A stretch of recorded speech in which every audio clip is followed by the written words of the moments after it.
तो बच्चों 11th class का वेक्टर अभी टॉपिक अपन पढ़ रहे हैं। और वेक्टर के अंदर लास्ट क्लास में हम जो पढ़ रहे थे वहाँ से आगे अपन कंटिन्यू करते हैं। तो लास्ट क्लास में क्या पढ़ रहे थे अपन? भाई स्टार्टिंग अपन ने एक बार अगर अपन कंप्लीट रिकैप करें तो वेक्टर के टाइप्स से की हमने, फिर वेक्टर को कैसे रिप्रेजेंट किया जाता है उसको देखा हमने, फिर मैग्नीट्यूड ऑफ वेक्टर क्या होता है, कैसे रिप्रेजेंट करते हैं उसको, फिर हमने देखा दो वेक्टर के बीच में एंगल कितना होता है, कैसे देखते हैं उसको, टेल टू टेल वेक्टर को कनेक्ट करना है, और स्मॉलेस्ट जो एंगल होता है वो एंगल बिटवीन वेक्टर होता है। फिर हमने टाइप्स ऑफ वेक्टर, को इनिशियल, को लीनियर, को प्लेनर, पैरेलल, एंटी पैरेलल, कई तरह के वेक्टर के टाइप देखे हमने। फिर एक बहुत ही important type unit vector, unit vector को रिप्रेजेंट करने का तरीका, कोई भी सिंबल जो होता है क्वांटिटी का उसके ऊपर क्या लगा देते हैं, कैप लगा देते हैं। यूनिट वेक्टर क्या होता है? जिसका मैग्नीट्यूड 1 होता है। फिर हमने इसके यूनिट वेक्टर और वेक्टर में रिलेशन क्या होता है, वेक्टर अपॉन इट्स मैग्नीट्यूड, ये क्या होता है? यूनिट वेक्टर होता है। एक्स वाई जेड एक्सिस के अलॉन्ग यूनिट वेक्टर देखे, आई कैप, जे कैप, के कैप। फिर रेजोल्यूशन फॉर्म देखी, कोऑर्डिनेट सिस्टम की, 2D कोऑर्डिनेट की, 3D कोऑर्डिनेट की, है ना। तो ये सारी चीजें हमने यहाँ पे देखा। और फिर 3D कोऑर्डिनेट के लिए भी ये देखा, सेम कोसाइंस रेशो को समझा। फिर वेक्टर के अंदर अपन पढ़ रहे हैं एडिशन एंड सब्ट्रैक्शन। तो रेजोल्यूशन फॉर्म में एडिशन के लिए तो आई का आई के साथ, जे का जे के साथ, के के साथ ऐड या सब्ट्रैक्ट कर दीजिए। फिर नॉन रेजोल्यूशन फॉर्म में करने के लिए क्या करते हैं कि कोई भी दो वेक्टर किसी जनरल एंगल पे जब आ जाते हैं, 0 डिग्री और 180 डिग्री पर वेक्टर को ऐड करना, 0 डिग्री पर वेक्टर ऐड हो जाते हैं, 180 डिग्री पे वेक्टर क्या हो जाते हैं, उनका मैग्नीट्यूड सब्ट्रैक्ट हो जाता है। लेकिन दो वेक्टर किसी एंगल पे हो तो ऐसे केस में उनका रिजल्टेंट कितना होगा और किस डायरेक्शन में होगा वो निकालना एक बहुत ही कॉम्प्लेक्स टास्क हो जाता है ना। एग्जाम्पल के तौर पे कोई व्यक्ति जैसे मान लो एक यहाँ पर खड़ा है ना। जैसे हर्षवर्धन तुम आ जाओ, इधर आओ। तो देखो, जैसे ये एक हर्षवर्धन है, इस हर्षवर्धन को कोई इधर धक्का दे 5 न्यूटन से और 10 न्यूटन से, तो इस पे कितना धक्का बोलोगे आप? 15 न्यूटन उस तरफ। मैग्नीट्यूड डायरेक्शन दोनों निकाल लिया आपने रिजल्टेंट का। लेकिन इधर से कोई 10 दे रहा है और इधर से कोई 5 दे रहा है, तो आप क्या बोलोगे? नेट 10 न्यूटन इधर लगेगा ना। कोई इधर से 10 न्यूटन का धक्का दे रहा है और इधर से 5 न्यूटन का, तो इस पे नेट रिजल्टेंट किधर लगेगा? उस तरफ लगेगा और 5 न्यूटन का लगेगा। तो यहाँ पे देखो क्या है, इधर से जब दे रहे हैं तो ये दोनों क्या है, एक दूसरे के अपोजिट है, तो 180 डिग्री पर है। तो वेक्टर दो 180 डिग्री पे हो तो उनका रिजल्टेंट निकालना आसान है और रिजल्टेंट की डायरेक्शन निकालना भी आसान है। या वेक्टर दोनों 0 डिग्री पे हो तो तब भी क्या है, आसान है ना रिजल्टेंट निकालना। लेकिन अब देखो, एक धक्का इधर दे रहा है और एक धक्का पीछे से दे रहा है। एक तो चाहता है इधर जाए और एक जाता है ये आगे जाए, तब ये किधर जाएगा? कोई इस डायरेक्शन में जाएगा ना। अब देखो रिजल्टेंट होगा कितना और उसकी डायरेक्शन क्या होगी। डायरेक्शन मतलब इस लाइन से ये कितना एंगल बनाएगा प्लस रिजल्टेंट की वैल्यू क्या होगी, है ना। जैसे पहले वाले केस में 15 न्यूटन था, दूसरे वाले में 5 न्यूटन था, आसान था निकालना। लेकिन इस केस में दोनों वेक्टर क्या है, 90 डिग्री पे आ रहे हैं। ये इधर से धक्का दे रहा है, इधर से 90 डिग्री पे कोई दो फोर्स लग रहे हैं। हमें देखना है कि रिजल्टेंट फोर्स कितना होगा और किस एंगल पे होगा। तो ये जो निकालना है ये बड़ा कॉम्प्लेक्स टास्क हो जाता है यहाँ पे। इसी कॉम्प्लेक्स टास्क को कैसे इजी किया जाता है? Triangles law of vector addition से, parallelogram law of vector addition से, उससे ये टास्क क्या हो जाता है, सिंप्लीफाई हो जाता है। हंस क्यों रहे हो? धक्का तो दिया ही नहीं तुमने। समझ में आई बात? फील आई या धक्का दूं? नहीं, चलो बैठ जाओ। तो देखो, कोई भी दो वेक्टर किसी एंगल पे होते हैं तो क्या होता है, प्रॉब्लम हो जाती है उनका रिजल्टेंट और उनकी डायरेक्शन निकालने के लिए। तो ऐसे केस में triangles law of vector addition का हम बताया। ट्राइंगल्स लॉ क्या कहता है, दो वेक्टर अगर सेम सेंस में तो तीसरा वेक्टर अपोजिट सेंस में हो किसी ट्राइंगल के आर्म्स में, तो तीसरे वेक्टर का वेक्टर जो है वो किसके बराबर होगा, वेक्टर ए प्लस बी के बराबर होगा। फिर polygon law of vector addition भी देखा, किसी पॉलीगन के लिए सेम चीज रिपीट हो जाती है। फिर ज्योमेट्रिकल रिप्रेजेंटेशन वेक्टर सब्ट्रैक्शन का भी देखा। और फिर पैरेललोग्राम लॉ देखा, है ना, कि दो वेक्टर ए और बी से का यूज करते हुए कोई पैरेललोग्राम बनाते हैं तो पैरेललोग्राम का जो डायगोनल होगा वो उसके रिजल्टेंट को इंडिकेट करेगा। अब देखो हमें क्या करना था, इस पैरेललोग्राम का लेंथ अगर निकाल ले तो क्या आ जाएगा, रिजल्टेंट का मैग्नीट्यूड आ जाएगा। और ये एंगल अल्फा निकाल ले तो क्या आ जाएगा, रिजल्टेंट की डायरेक्शन आ जाएगी। तो हमारा ये पूरा टास्क जो है आगे वो इन्हीं दो चीजों पे रहेगा कि जो रिजल्टेंट है उसका मैग्नीट्यूड एंड डायरेक्शन कैसे निकाला जाए। तो लास्ट क्लास में जो लेक्चर 4 था उसमें हमने ये डेरिवेशन किया, बड़ा इंपॉर्टेंट डेरिवेशन, कि भाई ये वेक्टर ए है, इसका मैग्नीट्यूड ए है तो इसकी लेंथ क्या हो गई ए। ये वेक्टर बी है, इसका मैग्नीट्यूड बी है तो इसकी लेंथ कितनी हो गई बी। समझ आई बात। इन दोनों के बीच में जो एंगल है वो है थीटा। रिजल्टेंट कोई अल्फा एंगल पे जा रहा है, हमें इस अल्फा एंगल की एक तो वैल्यू पता लगानी है कि अल्फा एंगल कितना होगा, प्लस हमें ये देखना है कि इस रिजल्टेंट का मैग्नीट्यूड कितना होगा। तो इसके लिए क्या करेंगे, इस डायगोनल की लेंथ निकाल लेंगे, है ना। सबसे पहले हमने ये ए लेंथ है, इस लेंथ को निकाला तो ये लेंथ कितनी आई बी कॉस थीटा, इस लेंथ को निकाला तो ये कितनी आई बी साइन थीटा। अब पाइथागोरस लगा देते हैं, A plus B cos theta का whole square plus B sine theta का होल स्क्वायर बराबर क्या हो जाएगा, ए सी की वैल्यू हो जाएगी ए सी स्क्वायर, ए सी स्क्वायर बराबर क्या हो जाएगा ए स्क्वायर प्लस ए सी स्क्वायर। तो जब इसको सॉल्व करते हैं तो ए सी की लेंथ ही क्या है ए प्लस बी, वेक्टर जो है ए और बी के वेक्टर एडिशन का क्या है ये मैग्नीट्यूड है। तो ए सी की लेंथ कितनी आई रूट में a square plus 2ab cos theta आई, और वही क्या है हमारे रिजल्टेंट का मैग्नीट्यूड है। ए प्लस बी जो वेक्टर उसका क्या है ये मैग्नीट्यूड।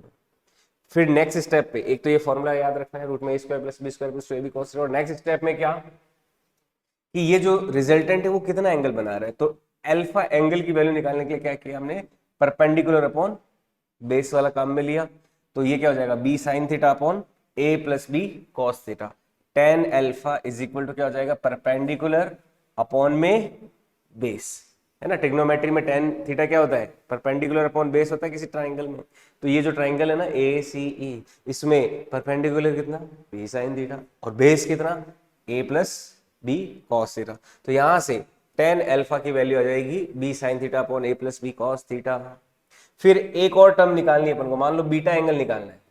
भाई अल्फा तो क्या है angle made with A, vector A के साथ जो एंगल बन रहा है वो अल्फा है, वेक्टर बी के साथ जो एंगल बन रहा है वो क्या है बीटा। तो टेन बीटा अगर निकालना है ये वाला बीटा निकालना है तो आप क्या करोगे ए को बी की जगह रिप्लेस कर दो और बी को ए की जगह रिप्लेस कर दो इस फॉर्मूले में। ऊपर बी है तो यहाँ पे ए आ जाएगा, नीचे ए है तो यहाँ पे बी आ जाएगा, और यहाँ पे बी है तो यहाँ पे ए आ जाएगा। तो टेन बीटा की वैल्यू क्या जाएगी a sine theta upon b plus a cos theta आ जाएगा। समझ में आई बात। तो इस तरीके से अल्फा और बीटा एंगल की वैल्यूज निकाल ली जाती है। क्लियर ये चीज, ठीक है। फिर हमने देखा कि ये तो है वेक्टर एडिशन का मैग्नीट्यूड, किसका है ये वेक्टर एडिशन का मैग्नीट्यूड, लेकिन वेक्टर सब्ट्रैक्शन का मैग्नीट्यूड क्या होगा, है ना। वेक्टर सब्ट्रैक्शन के मैग्नीट्यूड के लिए क्या करते हैं, ये जो एंगल है ये मान लो एंगल थीटा है, ये क्या एंगल थीटा, तो ये बी वेक्टर है तो ये क्या हो जाएगा माइनस बी वेक्टर, ये ए वेक्टर है ये माइनस बी वेक्टर है, ये थीटा है तो ये क्या हो जाएगा 180 माइनस थीटा हो जाएगा, नहीं हो जाएगा बताओ। तो यहां पे हमें क्या करना है इस फॉर्मूले में जो root a square plus b square 2ab cos theta था उस थीटा की जगह क्या रख देंगे 180 minus theta. Cos 180 minus theta क्या होता है माइनस कॉस थीटा। कितना हो जाएगा वेक्टर सब्ट्रैक्शन का मैग्नीट्यूड रूट में a square plus b square minus में 2ab cos थीटा आ जाएगा, ठीक है। और एंगल कितना हो जाएगा यहाँ पर, ये जो एंगल होगा ये जिसको अपन फाई बोल रहे हैं, इस टेन फाई की वैल्यू क्या आ जाएगी, जो हमारा फॉर्मूला था बी साइन थीटा अपॉन ए प्लस बी कॉस थीटा, उसमें थीटा की जगह क्या रख देंगे 180 माइनस थीटा रख देंगे, क्योंकि ए और बी की वैल्यू क्या रहेगी सेम रहेगी। भाई बी की डायरेक्शन चेंज हो रही है मैग्नीट्यूड तो सेम है ना, तो इस फॉर्मूले में बी और ए हमने क्या रखा सेम ही रखा, उसमें प्लस माइनस नहीं किया। ऊपर साइन 180 माइनस थीटा रख दिया, नीचे कॉस 180 माइनस थीटा रख दिया। साइन 180 माइनस थीटा क्या होता है प्लस का साइन थीटा होता है, कॉस 180 माइनस थीटा क्या होता है माइनस का कॉस थीटा होता है।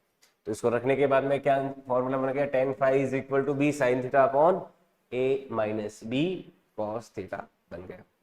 अब ये देखो फॉर्मूले जो हैं इनके हम करेंगे न्यूमेरिकल्स, क्या करेंगे न्यूमेरिकल्स। ये जो फॉर्मूले हैं इनके हम न्यूमेरिकल्स देखेंगे कि कैसे इन फॉर्मूलों का यूज करते हुए हम सवालों को सॉल्व कर सकते हैं।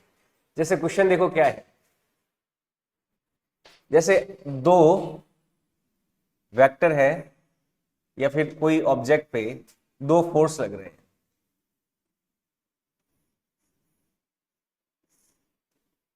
जैसे ये कोई ऑब्जेक्ट है, इस पे दो फोर्स लग रहे हैं, एक तो इधर है 10 न्यूटन का और इस डायरेक्शन में, और एक 10 न्यूटन है मान लो इस डायरेक्शन में ऊपर की ओर, ठीक है। तो दो 10-10 न्यूटन के फोर्स लग रहे हैं इस ऑब्जेक्ट पे, एक तो ऊपर की ओर खींच रहा है और एक कहां खींच रहा है इसको, इस डायरेक्शन में खींच रहा है, हॉरिजॉन्टल डायरेक्शन। तो हमें क्या निकालना है, हमें ये निकालना है कि भाई साहब बताओ कि इस ऑब्जेक्ट पे रिजल्टेंट कितना और किस डायरेक्शन में होगा, है ना। रिजल्टेंट कितना एंड इसकी डायरेक्शन, इन दोनों का रिजल्टेंट कितना होगा। रिजल्टेंट यानी कि इन दोनों की वजह से जो नेट फोर्स लगने वाला होगा उसका मैग्नीट्यूड कितना होगा और किस डायरेक्शन में होगा। तो आपको क्या चेक करना है, पहली बात तो इन दोनों के बीच में एंगल कितना है, क्या 90 डिग्री नहीं है ना। ये मान लो वेक्टर ए हो गया, ये वेक्टर बी हो गया, तो ए का जो मैग्नीट्यूड है वो तो कितना दे रखा है 10, बी का मैग्नीट्यूड भी कितना दे रखा है 10, और दोनों के बीच में एंगल कितना दे रखा है 90 डिग्री, है ना। पहले तो आप ये देखेंगे कि आपको दे क्या रखा है, फिर आपको पूछा गया रिजल्टेंट। रिजल्टेंट क्या होगा, मान लो दोनों का रिजल्टेंट इन दोनों वेक्टर में से कहीं इधर कहीं पे जाएगा, और ये रिजल्टेंट जो है कोई यहाँ से अल्फा एंगल बना रहेगा, तो इस अल्फा एंगल की वैल्यू भी निकालनी है। तो ट्राई कीजिए, क्या आंसर आया। देखो सॉल्व कैसे करते हैं, आपको दोनों का रिजल्टेंट का मैग्नीट्यूड निकालना है। तो रिजल्टेंट के मैग्नीट्यूड के लिए रूट में a square plus b square plus 2ab cos theta, ये करेंगे रूट में a square plus b square plus 2ab cos theta. Cos 90 की वैल्यू क्या होती है 0 होती है, तो यहाँ पे कॉस 90 की वैल्यू को अपन ले लेंगे 0, कॉस 90 की वैल्यू 0 हो गई। तो मैग्नीट्यूड ऑफ रिजल्टेंट का वैल्यू क्या आ जाएगा, रूट में 100 प्लस 100 आ जाएगा, क्योंकि ये पूरा टर्म तो क्या हो जाएगा 0 हो जाएगा। तो मैग्नीट्यूड जो है रिजल्टेंट का ये आ जाएगा रूट में 200, और रूट में 200 को क्या लिख सकते हैं, 2 तो देखो अंदर ही रह जाएगा, उस 100 का रूट क्या ले लेंगे 10 बाहर ले लेंगे, तो कितना जाएगा 10√2, ठीक है। हम क्या करेंगे 200 को क्या लिख सकते हैं, इसको लिख सकते हैं 2 × 100। अब 2 का तो रूट बाहर आने से रहा, लेकिन 100 का रूट क्या होता है 10, तो क्या आंसर आ जाएगा 10√2 न्यूटन, ये आंसर आ गया। अब देखो ये रिजल्टेंट जो है ये कितना एंगल बनाएगा ये निकालना है, देखो इसको ध्यान से समझना, ये अल्फा एंगल कितना होगा। अब देखो फिजिक्स में क्या चलता है कि एक तो होता है फॉर्मूला और एक होती है फील, इन दोनों का अगर आप कॉम्बिनेशन अच्छे से बैठाना सीख जाओ ना तो फिजिक्स अपनी तैयार हो जाती है। फिजिक्स में चलती है इंट्यूटिव थॉट प्रोसेस भी होना बहुत जरूरी है।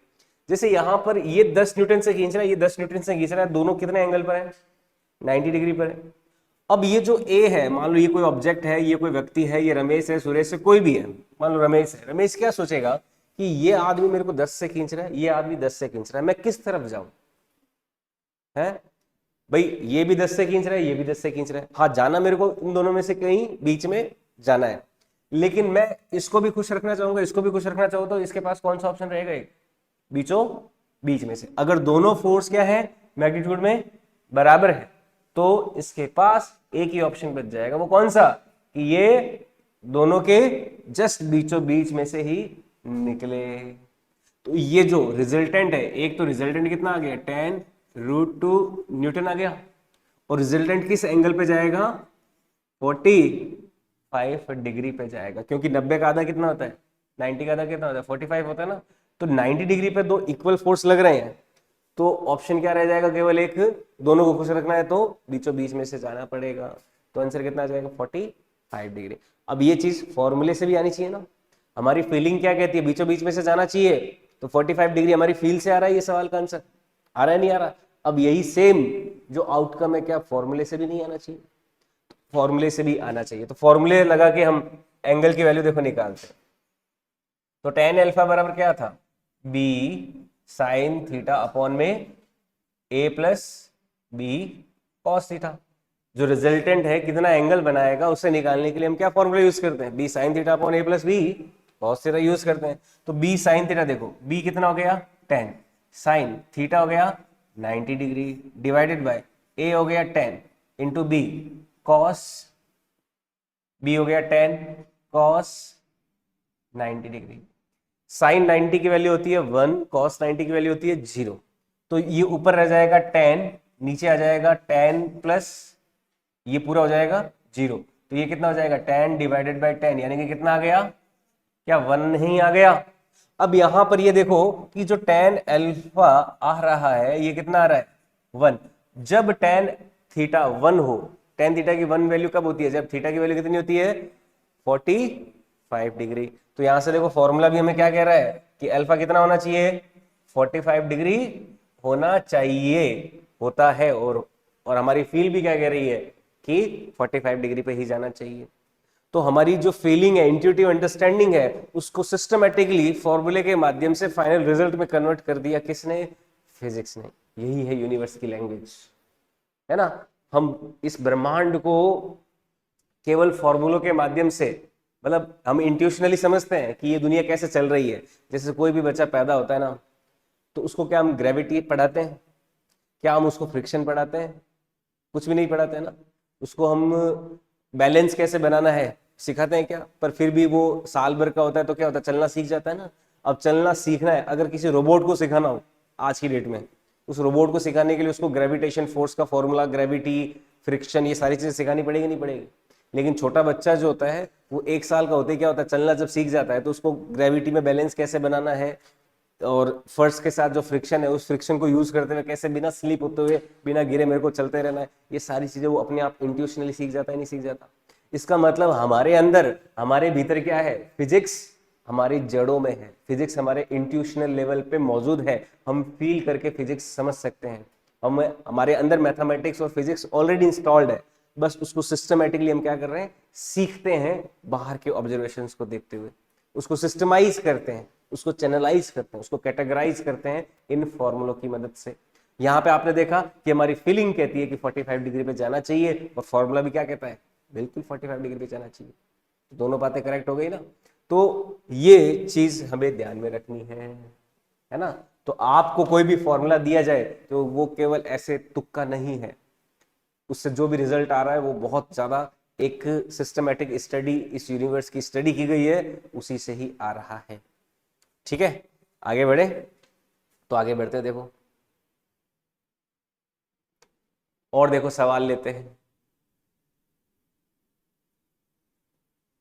उससे पहले देखो और सवाल लूं, कुछ इंपॉर्टेंट रिजल्ट अपन यहां पे देख सकते हैं, सम इंपॉर्टेंट रिजल्ट्स, है ना। अपन देखते हैं कुछ important results, some important results.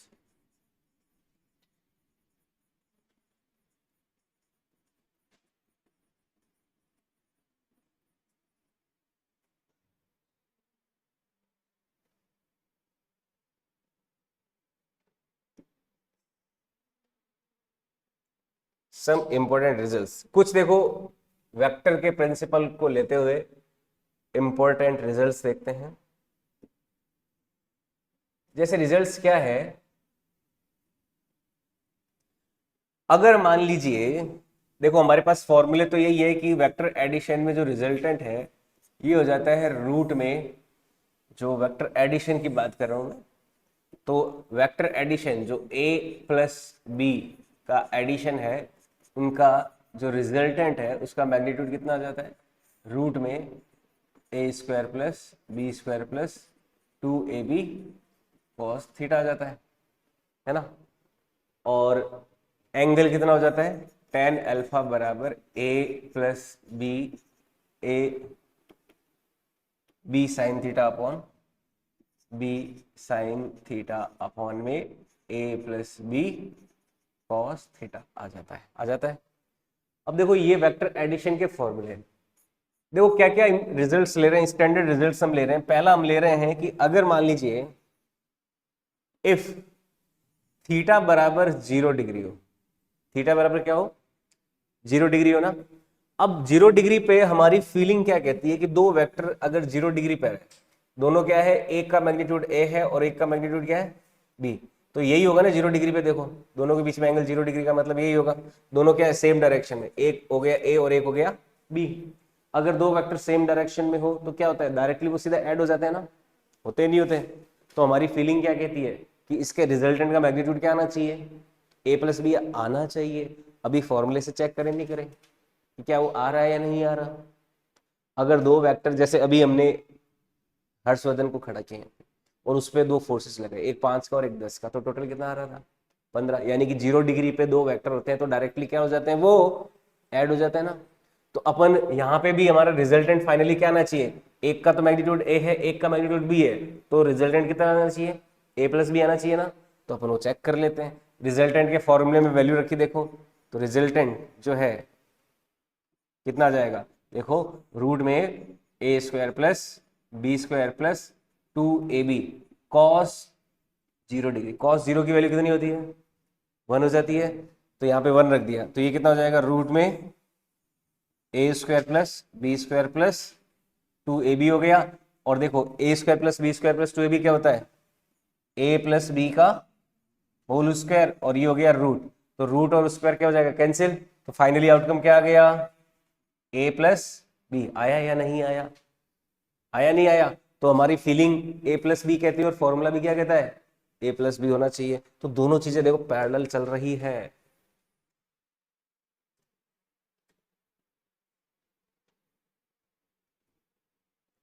तो ए प्लस बी ये हमारा रिजल्टेंट आ गया, अगर थीटा 0 डिग्री हो तो, है ना। और रिजल्टेंट ए के साथ एंगल कितना बनाएगा, क्योंकि जो रिजल्टेंट आएगा वो भी किधर जाएगा, इधर ही जाएगा ना। जो रिजल्टेंट है ए प्लस बी जिसका मैग्नीट्यूड आया है, रिजल्टेंट ए के साथ एंगल भी कितना बनाएगा, अल्फा की वैल्यू क्या होनी चाहिए, 0 नहीं होनी चाहिए। भाई ये रिजल्टेंट ए के साथ एंगल कितना बना रहा है, 0 डिग्री का ही बना रहा है, तो यहाँ पर अल्फा की वैल्यू भी क्या आनी चाहिए, 0 आनी चाहिए ना। तो वो भी चेक कर लेते हैं। पहली बात तो थीटा 0 है तो रिजल्टेंट ए प्लस बी आया, और टेन अल्फा देखें, टेन अल्फा की वैल्यू तो ये हो जाती है b sine theta, b sine theta, theta हो गया 0 डिग्री अपॉन में a plus B cos 0 degree. देखो साइन 0 की वैल्यू क्या होती है, 0, तो ओवरऑल पूरा क्या आ गया, 0। टेन अल्फा 0 है तो अल्फा की वैल्यू भी क्या हो जाएगी, 0 हो जाएगी। तो इसका मतलब रिजल्टेंट जाएगा किस पे, 0 डिग्री पे जाएगा, और रिजल्टेंट की वैल्यू कितनी हो जाएगी, ए प्लस बी हो जाएगी। फीलिंग हमारी कहती है ए प्लस बी होना चाहिए और उसी डायरेक्शन में जाना चाहिए, ए की डायरेक्शन में। और देखो दोनों बातें फॉर्मूले से भी सेम आ रही हैं, आ रही है ना, है ना। इसी तरह से अगर अपन ले इफ थीटा बराबर 180 डिग्री, क्या ले थीटा 180 डिग्री, थीटा 180 डिग्री का मतलब क्या हो गया कि ए तो इस तरफ है और बी क्या है, जस्ट अपोजिट है, इस तरफ बी ले लिया अपन ने, मान लीजिए। तो ए और बी को अपोजिट ले लिया, ये ए है और ये क्या है बी, इन दोनों के बीच में एंगल कितना है 180 डिग्री। तो अब रिजल्टेंट कितना आना चाहिए, क्या ए माइनस बी नहीं आना चाहिए, जैसा कि देखा इधर से 10 दे रहा है इधर से 5 दे रहा है, तो रिजल्टेंट कितना आया था 10 माइनस 5 यानी कि 5 आया था ना। अगर दो वेक्टर एक दूसरे के अपोजिट डायरेक्शन में हो तो उनका रिजल्टेंट क्या आता है, ए माइनस बी आता है। तो यहाँ पे हमारा फीलिंग क्या कहता है, ए माइनस बी आना चाहिए, लेकिन फॉर्मूले से चेक करना नहीं चाहिए, नहीं चाहिए, तो फॉर्मूले में से ही चेक कर लेते हैं। तो देखो फॉर्मूले में वैल्यू पुट किया, यहाँ पे थीटा कितना हो गया अपना, दोनों के बीच का 180 डिग्री, तो 180 डिग्री को पुट कर देते हैं फॉर्मूले में। तो देखो फॉर्मूले में पुट करेंगे तो क्या आंसर आ जाएगा, रूट में ए स्क्वायर, हम किसका दे रहे हैं, रिजल्टेंट का मैग्नीट्यूड देख रहे हैं, जो कि कितना आना चाहिए, ए माइनस बी आना चाहिए। तो a square plus b square plus 2ab cos, ये कितना हो गया 180 डिग्री हो गया। टिग्नोमेट्री में हम सीखते हैं कि कॉस 180 की वैल्यू कितनी होती है, कॉस 180 डिग्री कितना होता है, क्या -1 नहीं होता, है ना, सिखाएंगे आपको। कॉस 180 डिग्री कितना होता है, -1 होता है, अभी ध्यान में रखना। तो रिजल्टेंट का वैल्यू देखो कितना आ जाएगा इस केस में, रूट में a square plus b square, minus में क्या 2ab नहीं आ जाएगा, तो कॉस 180 की वैल्यू क्या रख दी हमने, -1 रख दी। अब a square plus b square minus 2ab कितना होता है, ये तो कितना होता है a माइनस बी का होल स्क्वायर और रूट, तो ये बाहर कितना आ जाएगा, केवल a माइनस बी ही आ जाएगा। तो देखो क्या आया या नहीं आया, यही तो आना चाहिए था। हमारी फीलिंग क्या कह रही थी कि दोनों अगर 180 डिग्री पर है तो रिजल्टेंट कितना आ गया, आएगा a माइनस बी आना चाहिए था, और वो आ गया, जो आना चाहिए था और वो आ गया। इससे बेहतर और क्या हो सकता है। यही है हमारी फीलिंग को, एक्सप्रेशन को, हमारे इंट्यूशनल अंडरस्टैंडिंग को दिशा देती है ये फॉर्मूले, डायरेक्शन देता है ये फॉर्मूले।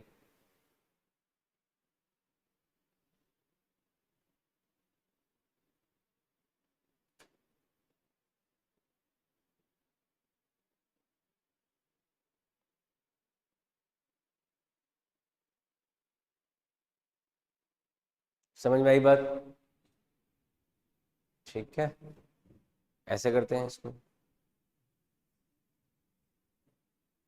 तो ये तो हो गया 0 डिग्री और 180 डिग्री वाले केसेस। हालांकि अपन को पता है कि 0 डिग्री पे a प्लस बी आना चाहिए और 180 डिग्री पे a माइनस बी आना चाहिए, परंतु ये फीलिंग कहती है, लेकिन फॉर्मूले से भी हमने इसको क्या कर लिया, वेरीफाई कर लिया, ताकि हमारा आत्मविश्वास बढ़े कि फॉर्मूला कोई जादू नहीं है, फॉर्मूला एक सिस्टमेटिक लॉजिक है साइंस का, जिसका यूज करके बड़े से बड़े प्रॉब्लम को सॉल्व किया जा सकता है। समझ में आई बात। अब देखो नेक्स्ट जो केस है, ये पहला केस हो गया, ये दूसरा केस हो गया 0 और 180 का। अब तीसरा केस लेते हैं कि अगर मान लो थीटा कितना हो 90 डिग्री हो जाए, अगर थीटा कितना हो जाए 90 डिग्री। तीसरा case, case third, if theta बराबर क्या ले लिया जाए, 90 डिग्री ले लिया जाए, कि दो वेक्टर है और दोनों वेक्टर के बीच में एंगल कितना है 90 डिग्री। ये वेक्टर ए है और ये साफ वेक्टर भी है।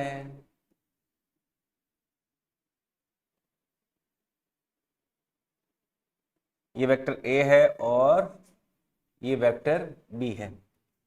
वेक्टर ए का मैग्नीट्यूड ए हो गया, वेक्टर बी का मैग्नीट्यूड बी हो गया। वही 90 डिग्री पे दो वेक्टर हो गए और इनके बीच में एंगल 90 डिग्री है। तो यहां पर हमें देखना है कि भाई रिजल्टेंट का मैग्नीट्यूड कितना होगा।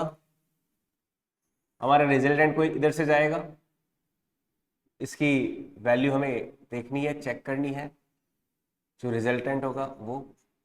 तो देखो रिजल्टेंट का मैग्नीट्यूड कितना होगा इस केस में, थीटा जब 90 डिग्री है तो ये कितना हो जाता है, रूट में a square plus b square plus 2ab cos 90 degree हो जाएगा। ये कॉस 90 हो जाएगा और कॉस 90 की वैल्यू कितनी होती है, 0। तो ये पूरा टर्म क्या हो जाएगा, 0। यानी कि इस केस में रिजल्टेंट कितना हो जाएगा, अगर दो वेक्टर 90 डिग्री पे हो तो रूट में a square plus b square हो जाएगा। ये रिजल्ट याद रख लेना, है ना। सिंपली तो पाइथागोरस के रिजल्ट हो गया कि दो वेक्टर अगर एक दूसरे से 90 डिग्री पे हो तो उनका रिजल्टेंट कितना होगा, रूट में a square plus b square. अगली बात कि ये जो रिजल्टेंट आया है ये किस एंगल पे जाएगा, किस एंगल पे जाएगा, तो उसे निकालने के लिए वही tan अल्फा वाला फॉर्मूला काम में लिया। tan अल्फा बराबर b sine theta, b sine theta, theta कितना है 90 अपॉन में a प्लस बी कॉस 90। तो साइन 90 तो कितना हो जाता है 1, कॉस 90 हो जाएगा 0। तो tan अल्फा की वैल्यू कितनी आ गई, b डिवाइडेड बाय ए। आई या नहीं आई, क्या b डिवाइडेड बाय ए आ गई या नहीं आ गई, बताइए। cos 90 की वैल्यू 0 हो जाती है और sin 90 की वैल्यू 1 हो जाती है। तो tan अल्फा आ जाएगा b बाई ए, या फिर अल्फा आ जाएगा tan इनवर्स b बाई ए, ऐसा भी लिख सकते हो, इसको लिख सकते हैं ना। तो simply tan inverse b by a हमारा अल्फा की वैल्यू आ जाएगी। समझ में आई बात, ठीक है। देखो इसका एग्जाम्पल करें। एग्जाम्पल के तौर पे दो वेक्टर लिए हमने, एक वेक्टर इधर है और एक वेक्टर इधर है। दो फोर्स ले लिए हमने, इन दोनों फोर्सेस का मैग्नीट्यूड कितना है? एक का तो है 1 न्यूटन और एक का है √3 न्यूटन। क्या है देखो, एक का तो है 1 न्यूटन, है ना। यहां पे कोई मान लीजिए कोई यहां पर कोई ऑब्जेक्ट है, उसको कोई खींच रहा है, इधर से 1 न्यूटन से खींच रहा है, ऊपर ऊपर की तरफ √3 न्यूटन से खींच रहा है। तो बताइए कि जो रिजल्टेंट होगा वो कितना होगा और किस डायरेक्शन में होगा, है? बताइए रिजल्टेंट कितना होगा और किस डायरेक्शन में होगा। सर्कस में बोलते कैसे? जी हाँ भाइयों और बहनों, हाँ।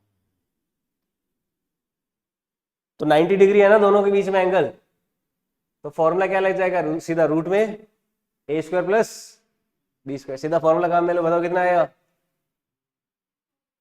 आंसर आना चाहिए धड़ाधड़। कितना आ जाएगा? क्या 2 न्यूटन आंसर नहीं आ जाएगा? 3 + 1 कितना होता है? 4, और 4 का रूट कितना हो जाएगा? 2 न्यूटन। बहुत बढ़िया, शाबाश, सभी का आंसर आ गया होगा, है ना। नहीं तो चलो अभी तो क्या ही बोले आप, वैसे आ गया ना बस। देखो आ गया रिजल्टेंट का मैग्नीट्यूड। अगर दो वेक्टर 90 डिग्री पे है तो रूट में a² यानी कि √3 का स्क्वायर प्लस b² यानी कि 1 का स्क्वायर, √3 का स्क्वायर हो जाएगा 3 + 1 यानी कि रूट में 4, रूट में 4 बराबर कितना हो जाएगा? 2 न्यूटन। यानी कि ये जो रिजल्टेंट इसका मैग्नीट्यूड 2 न्यूटन, यानी कि इस ऑब्जेक्ट को 2 न्यूटन का फोर्स इस तरफ फील होएगा। अब देखते हैं कि भाई ये एंगल कितना बनाएगा? अल्फा। यस, कितना आ जाएगा? 60 डिग्री आ जाएगा। क्योंकि tan अल्फा निकालना है तो tan अल्फा का फॉर्मूला क्या है? tan अल्फा बराबर b/a, यानी कितना हो गया?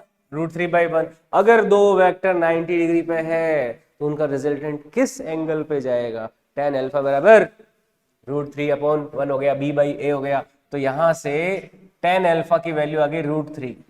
अब अल्फा क्या हो जो 10 के अंदर रखा है, और हमारा आउटकम क्या है? √3। कब होता है ये? जब अल्फा कितना होता है? कितना होता है? 60 डिग्री होता है। तो अल्फा की वैल्यू कितनी आ गई यहां से? 60 डिग्री। यानी कि रिजल्टेंट कितना एंगल बनाएगा? 60 डिग्री पे जाएगा। 2 न्यूटन का होगा रिजल्टेंट और जाएगा किस पे? 60 डिग्री पे जाएगा। समझ में आई बात? तो ये तीसरा केस हो गया जिसमें थीटा की वैल्यू 90 डिग्री ले रहे हैं और उसके स्पेशल केसेस देख रहे हैं।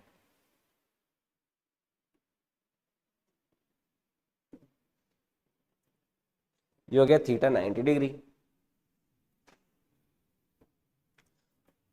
अब देखो इसमें नेक्स्ट जो फोर्थ केस लेते हैं, फोर्थ केस अपन क्या लेने वाले हैं, नोट कर लिया सभी ने।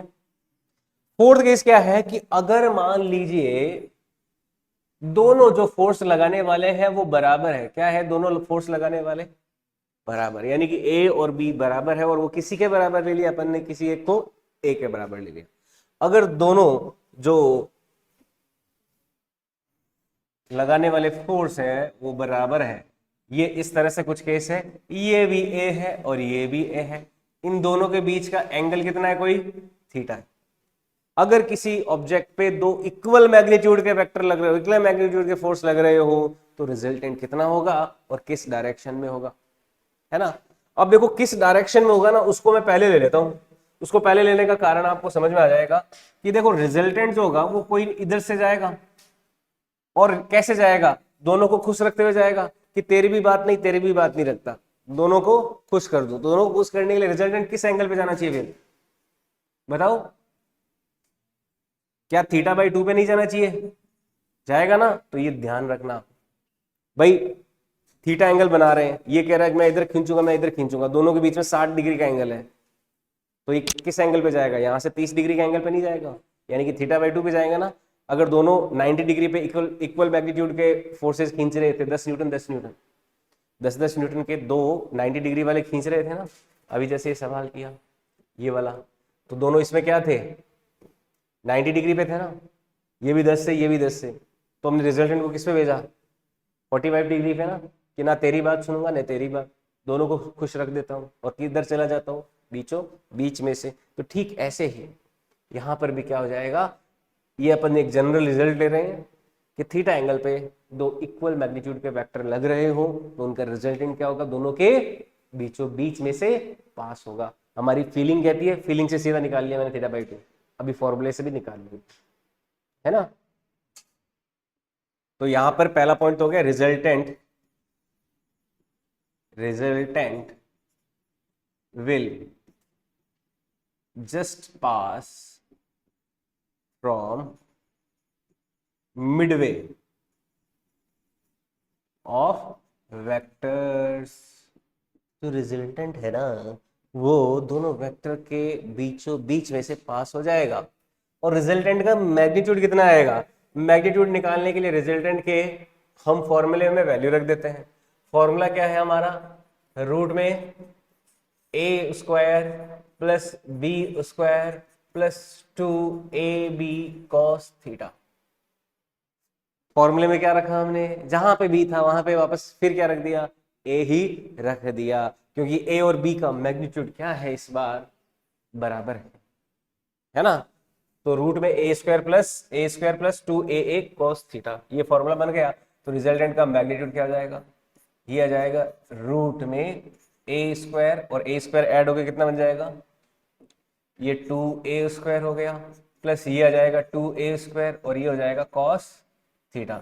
तो रिजल्टेंट का मैग्नीट्यूड कितना आ जाएगा, रूट में 2a स्क्वायर कॉमन ले लिया, 1 प्लस कॉस थीटा हो गया नहीं हो गया। बड़ा इंपॉर्टेंट फॉर्मूला आ रहा है, याद रखना है आपको। अब देखो 1 प्लस कॉस थीटा को अपन क्या लिख सकते हैं, 1 प्लस कॉस थीटा को क्या लिखा जा सकता है, इसको लिख सकते हैं अपन 2 कॉस स्क्वायर थीटा बाई 2।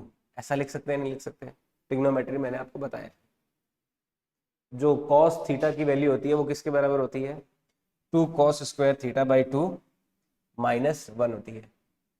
इसको हाफ एंगल फॉर्मूला बोलते हैं।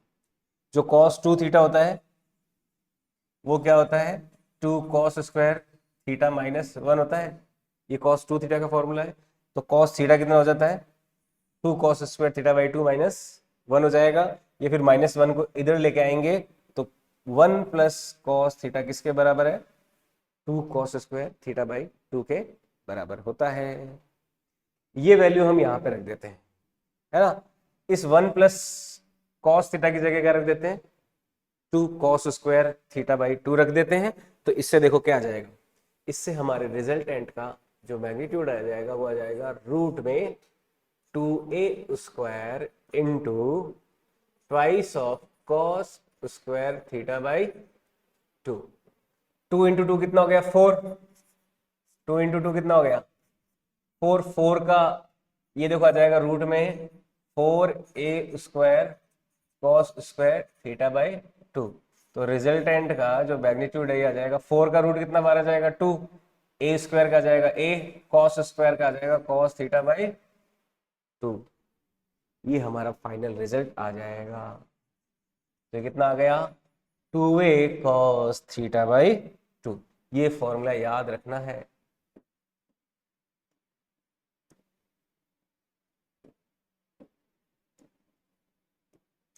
ठीक है, कितना आ गया, 2a कॉस थीटा बाई 2 आ गया। बड़ा इंपॉर्टेंट फॉर्मूला कि अगर दो वेक्टर इक्वल मैग्नीट्यूड के हो तो उनका रिजल्टेंट कितना आ जाता है, simply 2a cos theta by 2 आ जाता है। यानी कि इनका रिजल्टेंट का मैग्नीट्यूड आ गया 2a cos थीटा बाई 2 और जाएगा किस एंगल पे, जो अल्फा है वो तो क्या हो जाएगा, थीटा बाई 2। बीचों बीच में से जाएगा और किस मैग्नीट्यूड से जाएगा, 2a cos थीटा बाई 2 से जाएगा। नोट कर लीजिए इसको।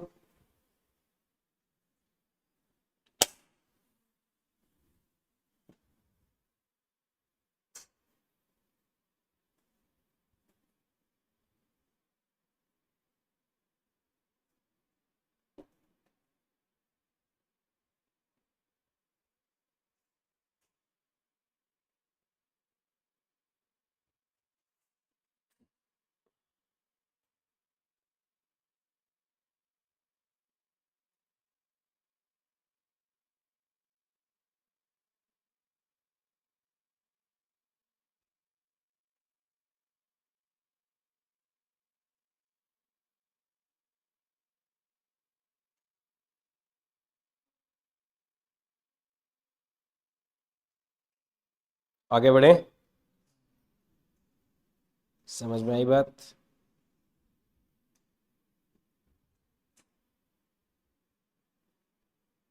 देखो ये आ गया, अगर दो इक्वल मैग्नीट्यूड के वेक्टर हो तो उनका रिजल्टेंट कितना होगा, 2a cos थीटा बाई 2 होगा, और किस एंगल पे होगा, दोनों के बीचों बीच में से गुजरेगा, है ना।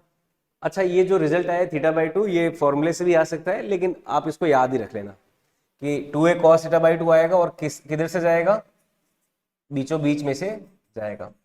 उसे आप अपने आप चेक करना, आप में मैं छोड़ देता हूं कि ये अल्फा बराबर थीटा बाई 2 कैसे निकालते हो, उस फॉर्मूले में वैल्यू रख देना, उससे आ जाएगा। उसमें भी थोड़ी ट्रिग्नोमेट्री यूज करनी पड़ेगी, आंसर आ जाएगा।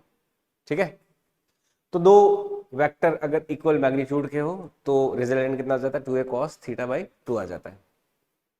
यहां पे ये जो फोर्थ केस है ना, इसमें देखो हम ले रहे हैं वेक्टर एडिशन के लिए। ये किसके लिए लिया अपन ने, for vector addition, for vector addition. अब अपन जो नेक्स्ट लेने वाले हैं वो लेने वाले हैं फॉर वेक्टर सब्ट्रैक्शन। हम किसके लिए लेंगे, ये यही सेम केस लेने वाले हैं, किसके लिए, वेक्टर सब्ट्रैक्शन के लिए, है ना। देखो आगे लेते हैं, फिफ्थ केस क्या है, केस फिफ्थ है, ए बराबर बी बराबर ए लिया, और किसके लिए ले रहे हैं, फॉर वेक्टर सब्ट्रैक्शन। क्या कर रहे हैं, ए में से बी को घटा रहे हैं, और वेक्टर क्या कर रहे हैं, सब्ट्रैक्ट कर रहे हैं। दो इक्वल मैग्नीट्यूड के वेक्टर है, उनको अगर आप सब्ट्रैक्ट करते हो, है ना, एक 10 न्यूटन का है, दूसरा भी 10 न्यूटन का है, तो उनको आप सब्ट्रैक्ट करते हो तो क्या जीरो नहीं आ जाना चाहिए, रिजल्टेंट आना चाहिए ना। लेकिन वेक्टर्स में ऐसा नहीं होता, वेक्टर में ऐसा नहीं होता, क्योंकि वेक्टर में केवल मैग्नीट्यूड माइनस नहीं कर रहे हो आप डायरेक्शन भी तो क्या कर रहे हो, माइनस कर रहे हो। हाँ, अगर दोनों सेम डायरेक्शन में होते 10-10 न्यूटन, उनको तब सब्ट्रैक्ट करते तो क्या आता, रिजल्टेंट उनका जीरो आता वेक्टर सब्ट्रैक्शन का। लेकिन यहाँ पे हम क्या कर रहे हैं, कोई जनरल थीटा एंगल पे दो वेक्टर है, उनको जब सब्ट्रैक्ट कर रहे हैं तो उनको सब्ट्रैक्ट करने से रिजल्टेंट जीरो नहीं आएगा, क्योंकि यहाँ पे वेक्टर को सब्ट्रैक्शन करने का मतलब क्या है, उनके मैग्नीट्यूड का सब्ट्रैक्शन प्लस उनके डायरेक्शन का भी सब्ट्रैक्शन हो रहा है यहाँ पे, है ना।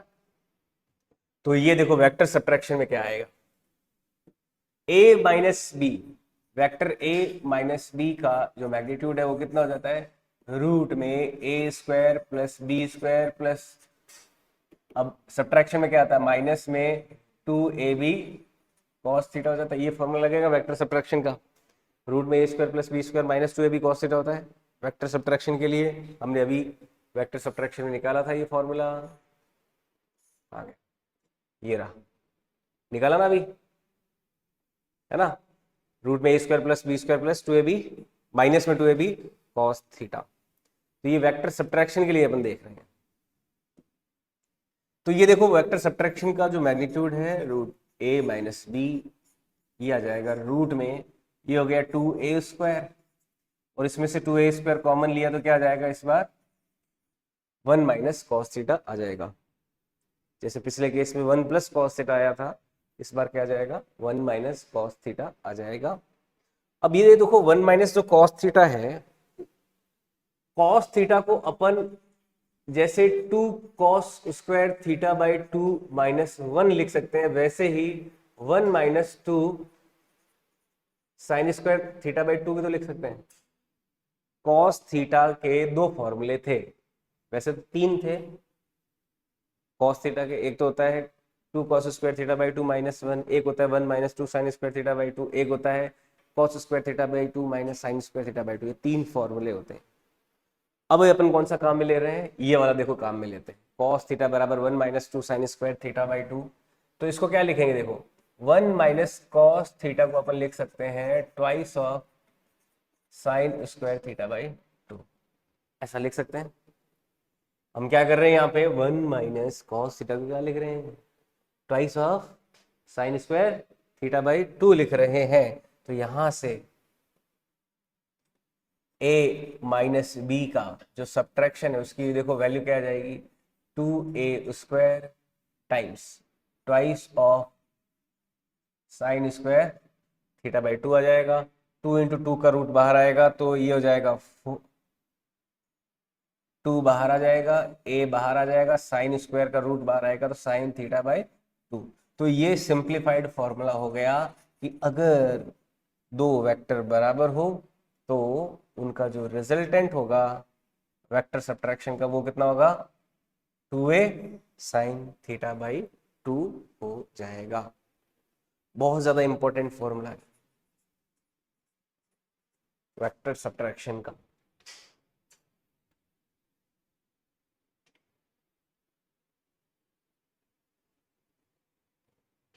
वेक्टर एडिशन में तो रिजल्टेंट क्या आता है, 2a cos थीटा बाई 2, और वेक्टर सब्ट्रैक्शन रिजल्टेंट का फॉर्मूला क्या आता है, 2a sin theta by 2।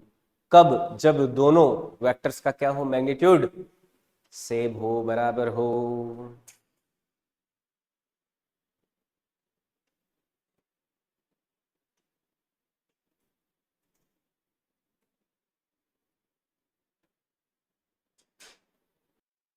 Note कर लिया।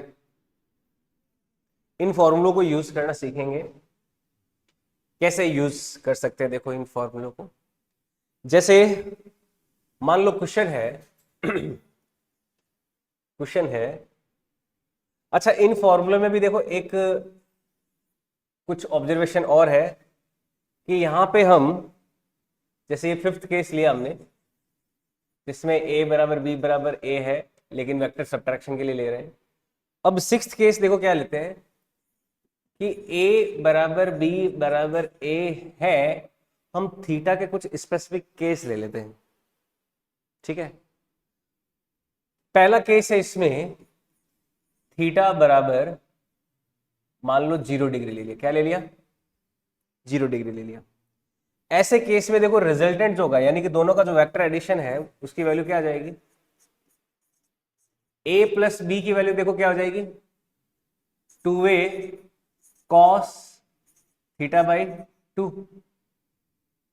तो ये क्या हो गया, cos 0 ही हो गया, यानी कि 0 डिग्री के केस में जो रिजल्टेंट आता है एडिशन का वो तो कितना आ जाता है, 2a आ जाता है।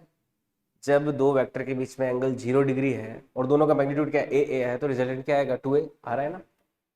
अब लेकिन वेक्टर सब्ट्रैक्शन के केस में रिजल्टेंट क्या होता है, 2a साइन थीटा बाई 2 होता है। थीटा क्या है, 0, और साइन 0 की वैल्यू क्या हो जाएगी, देखो यहां पे cos 0 की वैल्यू तो क्या होती है 1, लेकिन साइन 0 की वैल्यू क्या होती है 0, तो ये पूरा क्या हो जाएगा 0। तो इस केस में वेक्टर सब्ट्रैक्शन का वैल्यू कितना आ जाएगा, बिल्कुल 0 आ जाएगा। समझ में आई बात। तो पहला केस है कि दोनों के बीच में थीटा कितना है, 0 डिग्री वाला हमने लिया। ठीक है, दूसरा केस लेते हैं। दूसरे केस में हम दोनों के बीच में एंगल कितना ले रहे हैं, मान लो थीटा बराबर मैं सीधा 60 डिग्री पे ले लेता हूं, इसमें चल लेते हैं 60 पे। ठीक है, अगर दोनों के बीच में थीटा 60 डिग्री है तो उनके वेक्टर एडिशन का जो रिजल्टेंट होगा a प्लस बी का रिजल्टेंट ये आ जाएगा 2a cos 60/2 नहीं हो जाएगा क्या, ये क्या हो जाएगा, अगर दो वेक्टर के बीच में एंगल 60 डिग्री है तो उनके वेक्टर एडिशन का रिजल्टेंट कितना आएगा, 2a cos 60/2। तो a प्लस बी के रिजल्टेंट की वैल्यू आ जाएगी 2a cos 60/2 यानी cos 30। cos 30 की वैल्यू कितनी होती है, √3/2 होती है। तो ये जाएगा 2a इंटू √3/2, 2 से 2 कैंसिल, तो इनके वेक्टर एडिशन का जो रिजल्टेंट है वो तो कितना जाएगा, √3a/2 आ जाएगा। ये बड़ा इंपॉर्टेंट रिजल्ट है, ध्यान रखना।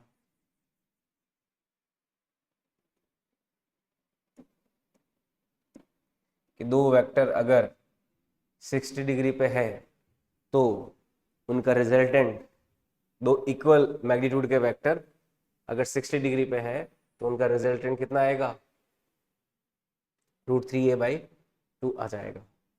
समझ में आई बात? ठीक है, यस, सोचने वाली बात है। 2 तो गायब हो जाएगा ना, उसको गायब कर देते हैं। ठीक है, 2 से 2 तो कैंसिल हो जाएगा, तो क्या रह जाएगा, केवल √3a रह जाएगा। ये नोट कर लो। अब देखो नेक्स्ट, ये तो हो गया 60 डिग्री में क्या, वेक्टर एडिशन का रिजल्टेंट। अगर वेक्टर सब्ट्रैक्शन का रिजल्टेंट देखे तो कितना आएगा, आप बताओ। यस, क्या आ जाएगा, ए ही आ जाएगा उसका आंसर, क्योंकि वेक्टर सब्ट्रैक्शन का मैग्नीट्यूड के लिए फॉर्मूला क्या काम में लेंगे, 2a साइन θ/2। तो वेक्टर सब्ट्रैक्शन के लिए a माइनस बी की वैल्यू हो जाएगी 2a साइन 60/2 यानी कि साइन 30, और साइन 30 होता है 1/2, तो 2 से 2 कैंसिल, यानी कि इस केस में जो वेक्टर सब्ट्रैक्शन का रिजल्टेंट है वो कितना आ जाएगा, ए के ही बराबर आ जाएगा।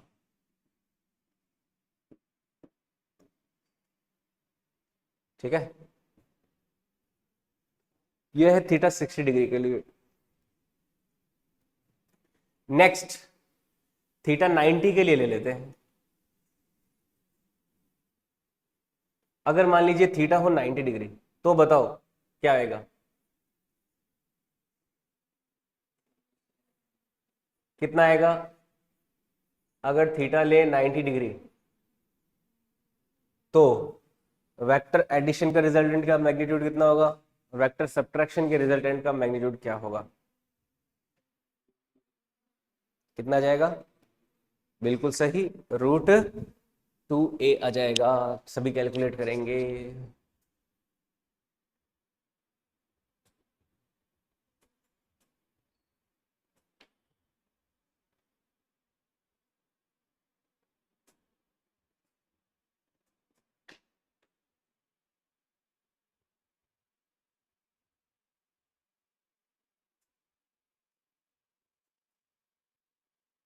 फॉर्मूला यही है, वेक्टर एडिशन में तो 2a cos θ/2 रखना है, सब्ट्रैक्शन में 2a sin θ/2 रखना है। थीटा की वैल्यू 90 डिग्री रख लीजिए, तो 90/2 कितना हो जाएगा, 45। 45 की वैल्यू कितनी हो जाती है, 1/√2, तो उससे हमारा रिजल्ट आ जाएगा, है ना।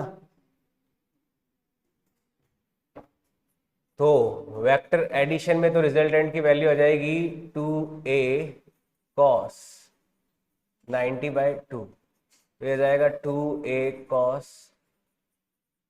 45 डिग्री, यानी कि 2a cos 45 हो गया 1/√2। 2 में √2 का डिवाइड करेंगे तो कितना आ जाएगा, √2 आ जाएगा। 2 में √2 का डिवाइड करेंगे तो कितना आएगा, √2। तो वेक्टर एडिशन का इस केस में जो मैग्नीट्यूड है वो तो कितना आ जाएगा, √2a आ जाएगा। और सब्ट्रैक्शन में भी क्या आ जाएगा, सेम रिजल्ट आएगा। सब्ट्रैक्शन में भी सेम रिजल्ट आ जाएगा, √2a।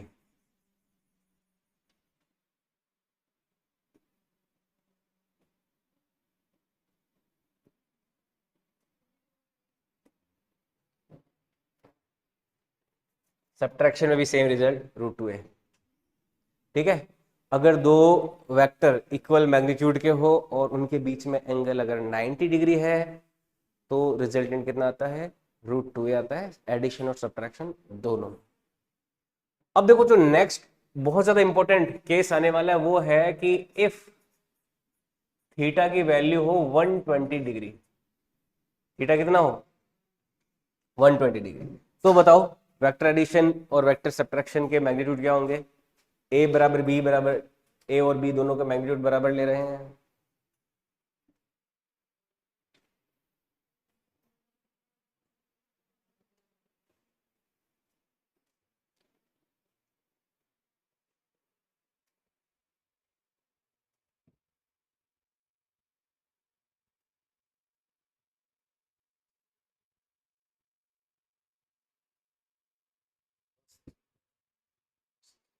हाफ, हाफ 1/2 cos 60 की वैल्यू।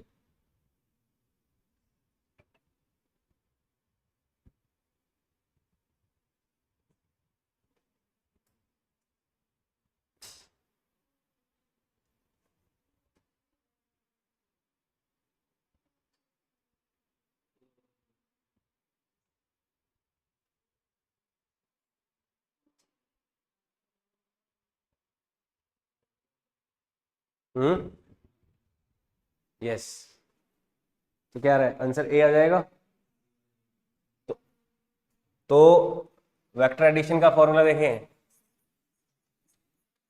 तो ये तो हो गया 2a cos 120 डिवाइडेड बाई 2। तो वेक्टर एडिशन की वैल्यू आ जाएगी 2a cos 60 degree. cos 60 degree की वैल्यू होती है 1/2। तो a प्लस बी की वैल्यू आ जाएगी, देखो 1/2 से नीचे वाला 2 इस 2 से कैंसिल हो जाएगा, तो कितना बच जाएगा a। यानी कि दो वेक्टर अगर 120 डिग्री पर है, दो वेक्टर किस में है 120 डिग्री पर है। देखो जैसे इसमें डायग्राम भी बना सकते हैं, डायग्राम भी साथ में ध्यान में रखना कि दो वेक्टर 120 डिग्री पे है, यानी कि एक वेक्टर तो यहां पर है और एक वेक्टर यहां पर है। ऐसे अगर दो वेक्टर 120 डिग्री पे हैं और उनका मैग्नीट्यूड क्या है बराबर, तो रिजल्टेंट की वैल्यू क्या होगी, रिजल्टेंट कितना होगा ए ही होगा। रिजल्टेंट कितना होगा ए ही होगा। रिजल्टेंट ए ही होगा, रिजल्टेंट ए ही तो आ रहा है, ए आ रहा है और किस एंगल पे होगा, दोनों के बीचों बीच से गुजरने वाले एंगल 60 डिग्री पे होगा, है ना। ये हो गया रिजल्टेंट का मैग्नीट्यूड। समझ आई बात। ये डायग्राम हम इसके लिए भी बना सकते हैं, 90 वाले के लिए भी। 90 डिग्री के लिए देखो क्या हो गया कि अगर दो वेक्टर एक दूसरे से क्या है इक्वल मैग्नीट्यूड के वेक्टर हैं और एक दूसरे से 90 डिग्री पर है, तो उनका रिजल्टेंट कितना आ जाएगा √2a आ जाएगा। जो बीचों बीच में से जाएगा तो किस एंगल पे चला जाएगा 45 डिग्री पर।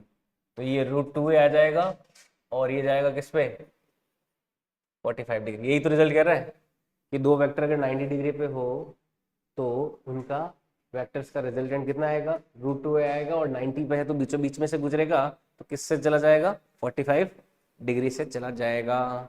और ये वाला केस हो गया कौन सा 120 डिग्री का, कि अगर दो वेक्टर 120 डिग्री पे हो तो उनका रिजल्टेंट कितना आता है उतने ही के ही बराबर आ जाता है। यानी कि इधर से कोई 10 न्यूटन लगा रहा है, इधर से कोई 10 न्यूटन लगा रहा है, तो रिजल्टेंट कितना आएगा 10 न्यूटन ही आएगा। समझ में आई बात, रिजल्टेंट कितना आएगा 10 न्यूटन ही आ जाएगा। और वेक्टर सब्ट्रैक्शन के केस में कितना आ जाएगा मैग्नीट्यूड a माइनस बी, वो क्या हो गया 2a साइन θ/2। तो ये आ जाएगा a minus b is equal to 2a sine 60 degree. Sine 60 degree की वैल्यू होती है √3/2।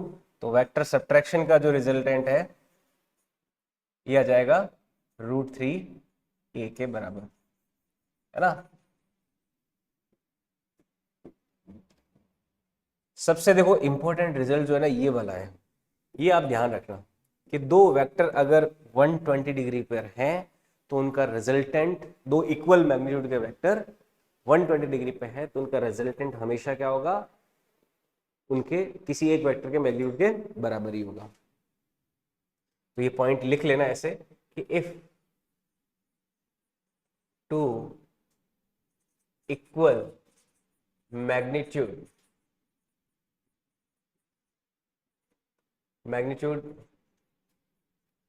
vectors are at 120 degree, then magnitude of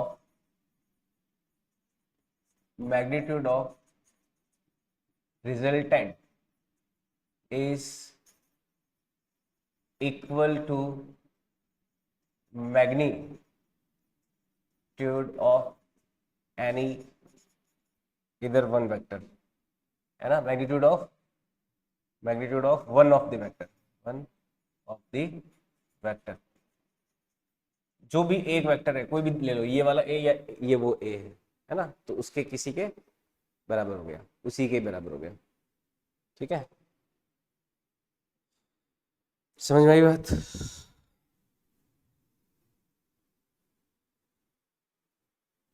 clear है ये चीज?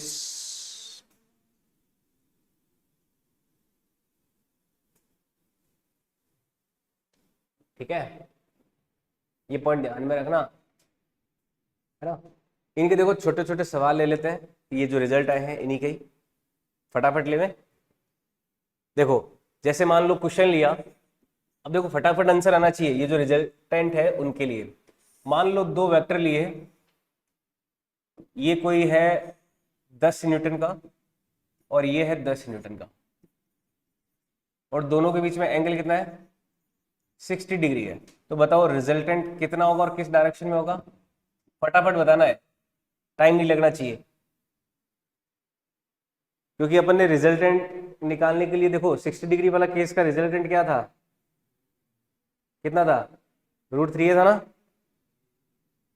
तो कितना हो जाएगा √3 ए कितना है इस केस में, 10 न्यूटन, तो रिजल्टेंट का जो मैग्नीट्यूड है वो कितना आ जाएगा, √3 इंटू 10, यानी कि कितना आ जाएगा 10√3 न्यूटन आ गया, सीधा फटाफट आ गया ना आंसर। अब आपको रूट में a² + b² + 2ab cos theta use नहीं करना पड़ा, सीधा जो अपनी स्टैंडर्ड अपन ने रिजल्ट्स देखे हैं वो सारे आप याद रख लेना, कल भी अपन इसकी प्रैक्टिस करेंगे, मतलब नेक्स्ट क्लास में। तो ये सारे रिजल्ट आपको याद होने चाहिए कि 60 डिग्री पे हो तो वेक्टर एडिशन का रिजल्ट क्या होगा, 90 पे हो तो क्या होगा, 120 पे क्या होगा, ये तीन ही तो याद करने मेनली। तो 60 डिग्री पे हो तो कितना हो जाएगा 10√3, और जब दोनों वेक्टर का मैग्नीट्यूड इक्वल होता है रिजल्टेंट हमेशा किससे जाता है, बीचों बीच से जाता है, तो फटाफट हो गया ना, रूट में a² + b² + 2ab cos theta use नहीं करना पड़ा अपन को, बड़ा वाला फॉर्मूला, बहुत जल्दी हो गया ना ये, तो ये आ गया। और देखो जैसे 90 डिग्री वाला ले लेते हैं, ये 10 न्यूटन ले लिया, ये 10 न्यूटन ले लिया, और इन दोनों के बीच में एंगल कितना है 90 डिग्री, दो इक्वल मैग्नीट्यूड के वेक्टर 90 डिग्री पे हो तो रिजल्टेंट कितना होता है, √2 टाइम्स होता है, तो √2 टाइम्स ऑफ ए, तो हमारा आंसर क्या आ जाएगा यहाँ पर, √2 टाइम्स ऑफ ए, है ना, तो 10√2 न्यूटन, ये तो हो जाएगा रिजल्टेंट का मैग्नीट्यूड, और किस एंगल पे जाएगा, जब दोनों वेक्टर इक्वल मैग्नीट्यूड के हो तो किस एंगल पे जाता है, बीचों बीच में से जाता है। बहुत जल्दी हो गया ना। और देखो क्वेश्चन, जैसे मान लीजिए ये कोई वेक्टर है यहां पर और एक वेक्टर यहां पर है, दोनों के बीच में एंगल है 120 डिग्री का ले लिया, और वेक्टर कितने हैं, ये मान लीजिए 50 न्यूटन का है और ये 50 न्यूटन का है, तो रिजल्टेंट कितना होगा, 50 न्यूटन ही होगा। क्या बात है, बहुत बढ़िया। तो रिजल्टेंट क्या हो जाएगा, 50 न्यूटन का हो जाएगा, और रिजल्टेंट 50 न्यूटन का तो होगा, और किधर होगा, किस एंगल पे होगा, क्योंकि बीचों बीच में से निकलेगा तो 60 डिग्री पे हो जाएगा। समझ में आई बात? तो ये तीनों रिजल्ट्स फटाफट अपन ने तीनों क्वेश्चन सॉल्व कर लिए, क्यों, क्योंकि हमने स्टैंडर्ड रिजल्ट हमारे दिमाग में फिट बैठ गए, स्टैंडर्ड रिजल्ट हमें ध्यान में। ठीक है, आई बात समझ में? तो ये करते हैं, इस तरह से इन सवालों को करते हैं। ओके, तो कल ये रिजल्ट्स जो है, जो स्टैंडर्ड मैंने बताए, उनको याद करना और उससे रिलेटेड क्वेश्चंस और सॉल्व करेंगे। ओके, आज के लिए इतना ही।